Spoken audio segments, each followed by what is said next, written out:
Halo, apa kabar? Hari ini kita akan berperan sebagai seorang detektif investor. Kita akan bedah tuntas saham PT Multigaram Utama atau yang kodenya VOG. Nah, di saham ini ada dua sisi yang menarik banget. Di satu sisi, ada visi besar tentang ekonomi kreatif untuk anak muda, kedengarannya keren banget. Tapi di sisi lain, ada realita angka keuangan yang ceritanya, sedikit berbeda. Jadi pertanyaannya, mana yang akan lebih kuat, visinya atau realitanya? Yuk kita cari jawabannya bareng-bareng. Oke, kita mulai dari konsep besarnya dulu ya. Coba deh, jangan lihat Fox sebagai satu perusahaan biasa. Anggap ini sebuah ekosistem. Di dalamnya ada media, ada merek retail, ada juga yang namanya intellectual property atau IP. Nah, idenya tuh semua elemen ini saling bantu, saling ngangkat. Istilah kerennya sinergi. Inilah janji utama yang ditawarkan Fox ke para investor. Nah, angka ini Rp358, inilah pusat perhatian kita. Ini adalah harga yang disepakati pasar untuk satu lembar saham FOLK saat ini.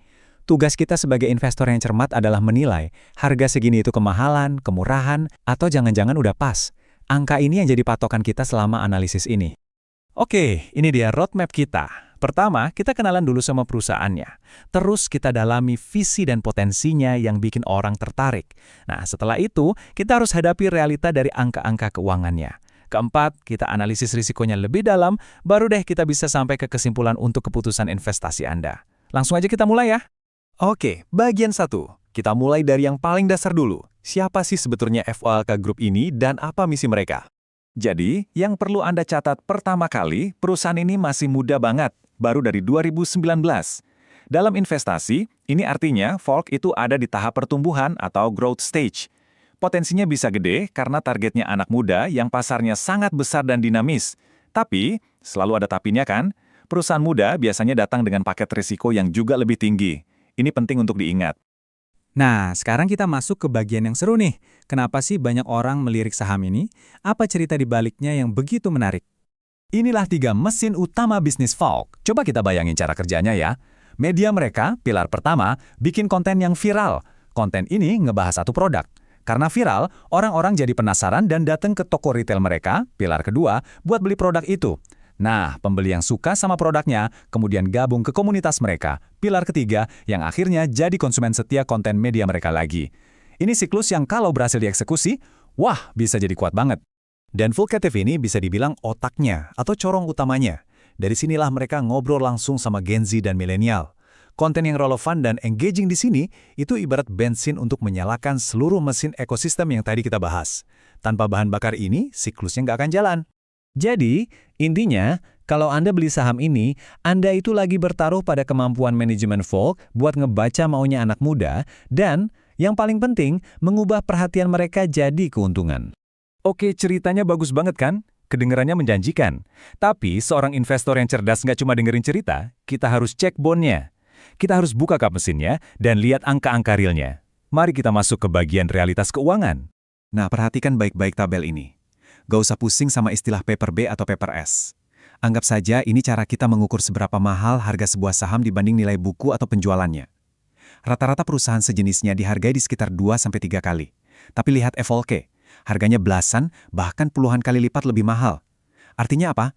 Pasar menaruh ekspektasi yang luar biasa tinggi pada masa depan perusahaan ini. Pertanyaannya buat kita, apakah ekspektasi setinggi langit ini wajar? Nah, ini poin yang bikin kita harus berhenti sejenak dan berpikir. Ada analis yang ngitung nilai wajar atau nilai intrinsik bisnisnya itu malah minus. Artinya, harga saham yang kita lihat sekarang yang 358 itu bukan cerminan kinerja saat ini. Itu murni harga sebuah harapan, harga sebuah taruhan bahwa di masa depan perusahaan ini akan tumbuh secara eksplosif. Dan data ini menunjukkan kontras yang tajam banget ya. Di balik cerita merek yang kuat, ternyata perusahaan ini secara konsisten masih mencatatkan kerugian bersih. Angkanya nggak kecil, miliaran rupiah setiap tahunnya. Biar lebih gampang, arus kas operasi negatif itu artinya bisnisnya lagi bakar uang buat operasional sehari-hari. Uang yang keluar lebih besar dari uang yang masuk dari kegiatan utamanya. Supaya bisa terus jalan, mereka butuh suntikan dana dari luar, entah dari utang atau investor baru. Sebagai investor, ini adalah lampu merah yang harus kita perhatikan dengan sangat-sangat serius. Oke, selain angka-angka di laporan keuangan tadi, ada lagi nih beberapa ranjau atau risiko spesifik yang wajib kita tahu sebelum langkah lebih jauh. Coba lihat diagram ini. Lebih dari setengah pendapatan perusahaan, tepatnya 61%, itu datang cuma dari satu merek. Dr. Soap. Ini bahaya. Ini tuh ibarat kita membangun rumah yang megah dan indah, tapi tiang penyangganya cuma satu. Kalau tiang itu goyang sedikit saja, misalnya karena ada pesaing baru atau trennya berubah, seluruh rumah folk ini bisa ikut goyah. Jadi kalau kita rangkum, ada 3 risiko besar yang harus Anda centang dan pastikan Anda nyaman dengan ini. 1. Risiko solvabilitas atau gampangnya risiko kehabisan modal kalau terus merugi. 2. Volatilitas harga sahamnya yang bisa naik turun dengan liar. Dan 3. Ini yang paling penting, risiko eksekusi. Apakah manajemennya benar-benar mampu mewujudkan visi besar tadi menjadi keuntungan nyata? Anda harus percaya pada kemampuan mereka sebelum berinvestasi. Oke, kita udah lihat 2 sisi mata uangnya nih. Visinya yang keren dan realita angkanya yang menantang. Jadi gimana sebaiknya kita menyikapi saham folk ini?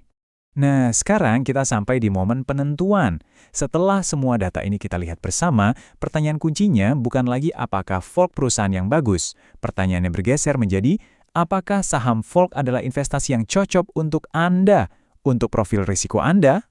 Ini dia rangkumannya. Sisi kiri adalah cerita yang indah, visi masa depan yang cerah, koneksi kuat ke anak muda, ekosistem yang solid di industri yang lagi tumbuh. Sisi kanan adalah kenyataannya saat ini. Valuasi super mahal, masih rugi, bakar uang, dan terlalu bergantung pada satu produk. Disinilah letak dilema investasi kita. Pada akhirnya, berinvestasi di folk itu bukan membeli kinerja masa lalu mereka, karena datanya menunjukkan mereka masih berjuang. Ini adalah sebuah investasi pada janji akan kinerja di masa depan. Ini adalah pertaruhan pada kemampuan eksekusi tim manajemen. Pertanyaan terakhir dari saya untuk Anda renungkan. Apakah Anda seorang investor yang siap untuk perjalanan yang mungkin berliku dan butuh kesabaran ekstra ini? Pikirkan baik-baik sebelum mengambil keputusan.